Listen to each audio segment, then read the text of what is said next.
جس انسان نے کوئی غلطی نہیں کی اس انسان نے زندگی میں کچھ نیا کرنے کی کوشش ہی نہیں کی۔ یہ کہنا تھا دنیا کے عظیم سائنسدان البرٹ آئنسٹائن کا۔ البرٹ آئنسٹائن 14 مارچ 1879 کو جرمنی کے ایک اہم شہر میں ایک یہودی گھرانے میں پیدا ہوئے تھے۔ سر البرٹ آئنسٹائن کے پیدا ہونے کے بعد ڈاکٹرز نے نوٹس کیا کہ ان کا سر نارمل بچوں کے مقابلے میں کافی بڑا تھا اور وہ ایک اب نارمل بچے کے روپ میں جنم لے چکے تھے۔ اس کے باوجود بھی ان کا دماغ اتنا تیز تھا کہ آج تک کوئی بھی ان کا مقابلہ نہیں کر پایا۔ آج 60 سال سے زیادہ کا عرصہ گزر چکا ہے کہ وہ ہمیں چھوڑ کر اس دنیا سے جا چکے ہیں، لیکن سائنس آج بھی ان کی تھیسس کے بنا کمزور ہے۔ یہی وجہ ہے کہ ہر کوئی ان کے دماغ کے بارے میں جاننا چاہتا ہے کہ ان کے دماغ میں ایسا کیا تھا جو انہیں اس مقام تک لے کر آیا۔ دوستو، آپ دیکھ رہے ہیں امبر اکیڈمی، اور کیا آپ اسے جانتے ہیں کہ اس ویڈیو میں ہم بات کریں گے سر البرٹ آئنسٹائن کے بارے میں۔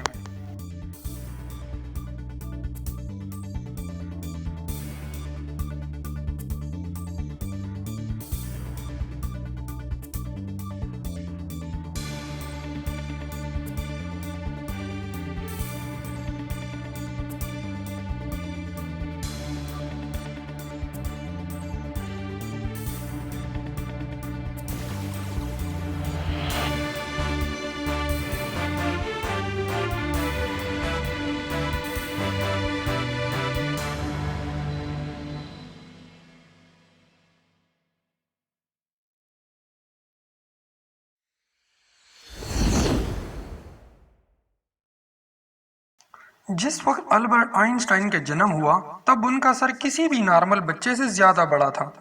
نارمل بچے 1 یا 2 سال کی عمر میں بات کرنا سیکھ جاتے ہیں، لیکن آئنسٹائن 4 سال کی عمر تک بات نہیں کر پاتے تھے۔ مگر ایک دن جب وہ اپنے پیرنٹس کے ساتھ رات کے کھانے پر بیٹھے تھے تو اچانک آئنسٹائن نے کہا کہ یہ سوپ تو بہت گرم ہے۔ اپنے بیٹے کو اس طرح ایک دم صاف بولتا سن کر ان کے پیرنٹس نہایت حیران ہو گئے اور خوش بھی ہوئے، لیکن بعد میں جب ان سے پوچھا گیا کہ اب تک تم کچھ کیوں نہیں بولے تو آئنسٹائن نے ایک عجیب سا جواب دیا کہ اب تک تو سب کچھ صحیح تھا۔ آئنسٹائن کی زندگی سے جڑی عجیب و غریب کہانیاں صرف یہیں تک نہیں رکی، بلکہ ان کے بڑے ہونے پر بھی ان کی کچھ ایسی عادتیں تھیں جن کے بارے میں سن کر آج بھی لوگ حیران رہ جاتے ہیں۔ جیسے کہ ان کو تاریخیں یاد رکھنے میں پرابلم ہوتی تھی، یہاں تک کہ ان کو اپنا ٹیلی فون نمبر بھی یاد نہیں تھا۔ ایک بار ان کے ایک دوست نے ان سے پوچھا کہ آپ کو اپنا فون نمبر بھی یاد نہیں ہے؟ تو انہوں نے کہا کہ میں کسی ایسی چیز کو بھلا کیوں یاد رکھوں جو کتابوں میں مل جاتی ہے۔ اس سے بڑھ کر آئنسٹائن کبھی بھی اپنے جوتوں کے اندر موزے نہیں پہنتے تھے، کیونکہ ان کی ٹانگوں کی انگلیاں اتنی بڑی تھیں کہ بچپن میں جب وہ موزے پہنتے تھے تو ان کی لمبی انگلیوں کی وجہ سے ان جرابوں میں چھید پڑ جاتے تھے، اس لیے آئنسٹائن نے موزے پہننا ہی چھوڑ دیا۔ آئنسٹائن اپنے جوتوں کے فیتے بھی نہیں باندھ سکتے تھے کیونکہ انہیں یہ باندھنا ہی نہیں آتا تھا۔ آئنسٹائن ہمیشہ اپنے بارے میں یہ کہا کرتے تھے کہ میں ایک ایسا انسان ہوں جو خامیوں سے بھرا ہوا ہے۔ آپ کو یہ جان کر حیرانی ہوگی کہ وہ ہمیشہ سے اتنے قابل نہیں تھے۔ وہ پڑھائی میں بہت کمزور تھے اور ان کی گنتی بیوقوف بچوں میں کی جاتی تھی۔ ان کی کچھ حرکتوں کی وجہ سے لوگوں نے ان سے بات کرنا تک چھوڑ دی تھی، یہاں تک کہ آئنسٹائن کے ٹیچر بھی انہیں پسند نہیں کرتے تھے کیونکہ وہ صرف سائنس اور میتھ کے علاوہ ہر سبجیکٹ میں فیل ہو جایا کرتے تھے۔ وہ کہتے تھے کہ مجھے کوئی اور سبجیکٹ پسند ہی نہیں آتا، لیکن اس قابلیت نہ ہونے کے باوجود بھی آج کا سائنس آئنسٹائن کے بنا کمزور ہے اور ان کا دماغ آج بھی چرچے کا مرکز بنا ہوا ہے۔ 18 اپریل 1955 کو آئنسٹائن کے مرنے کے بعد ڈاکٹر تھامس ہاروے نے آئنسٹائن کی فیملی کے اجازت لیے بغیر ہی ان کا دماغ ان کے بدن سے نکال لیا تھا اور وہ وہاں سے بھاگ گئے۔ اس حرکت کی وجہ سے ڈاکٹر تھامس ہاروے کو نوکری سے بھی برطرف کر دیا گیا تھا۔ اس کے ساتھ انہوں نے کہا کہ ایسا انہوں نے صرف ریسرچ کے لیے کیا ہے اور وہ یہ وعدہ کرتے ہیں کہ وہ آئنسٹائن کے دماغ پر کام کریں گے تاکہ آنے والے وقت میں اس سے سائنس اور سائنسدانوں کو دونوں کو فائدہ پہنچ سکے۔ لیکن ریسرچ کے لیے پرمیشن نہ ملنے کے باعث ڈاکٹر ہاروے نے آئنسٹائن کے دماغ کو ایک جار کے اندر بیسمنٹ میں قید رکھا۔ بعد میں آئنسٹائن کے بیٹے نے البرٹ آئنسٹائن کے دماغ کے اوپر ریسرچ کرنے کی پرمیشن دی اور ڈاکٹر ہاروے نے ان کے دماغ پر کام کرنا شروع کر دیا۔ سب سے پہلے انہوں نے آئنسٹائن کے دماغ کا وزن کیا، جس کا وزن 1230 گرام نکلا، اور یہ ایک نارمل انسان کے دماغ کے وزن سے کافی چھوٹا تھا۔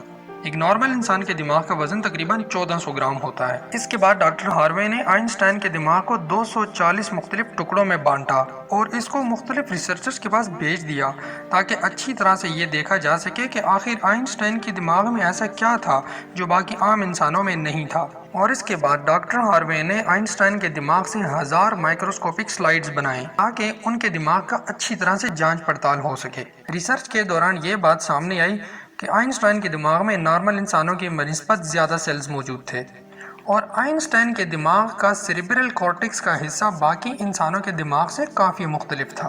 یہ سیریبرل کارٹیکس انسانی دماغ کا ایک بہت اہم حصہ ہوتا ہے جو سب سے زیادہ مشکل کیلکولیشن سر انجام دینے کے لیے دماغ کے ایک بہترین حصہ ہوتا ہے، اور یہی وجہ تھی کہ آئنسٹائن کا دماغ بہت سی عجیب سوچ رکھتا تھا۔ جب سائنسدانوں نے آئنسٹائن کے دماغ کو مزید جانچ پڑتال کے لیے بھیج دیا تو وہ بالکل حیران رہ گئے کہ ان کے دماغ کے اندر رنکل پیریٹل اوپریکولم کا حصہ بالکل مسنگ ہے، جس کی وجہ سے ان کے دماغ کا پیریٹل لوب کا سائز نارمل دماغ سے 20 گنا زیادہ بڑا تھا۔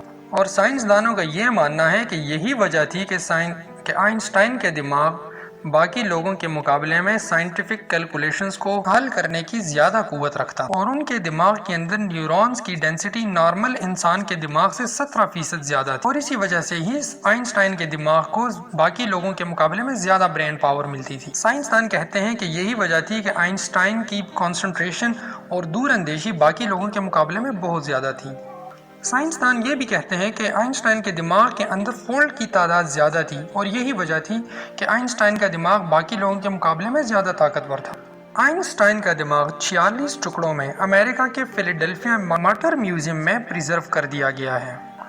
دوستو، آج سائنس نے جتنی بھی ترقی کر لی ہے، لیکن اس کے باوجود آج بھی آئنسٹائن کا دماغ اور انٹیلیجنسی ایک پہیلی بنی ہوئی ہے۔ لیکن سائنسدانوں کو امید ہے کہ فیوچر کے بہترین ٹیکنالوجیکل طریقوں سے آئنسٹائن کے دماغ کو مزید جانچنے کے لیے مختلف طریقے موجود ہوں گے۔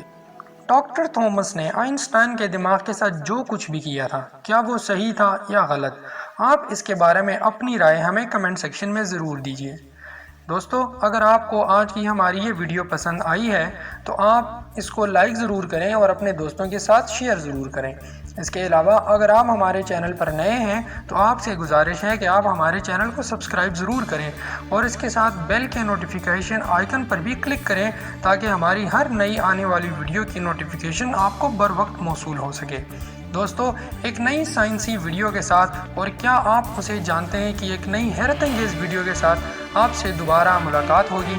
تب تک کے لیے اپنا بہت سارا خیال رکھیے۔ اللہ حافظ۔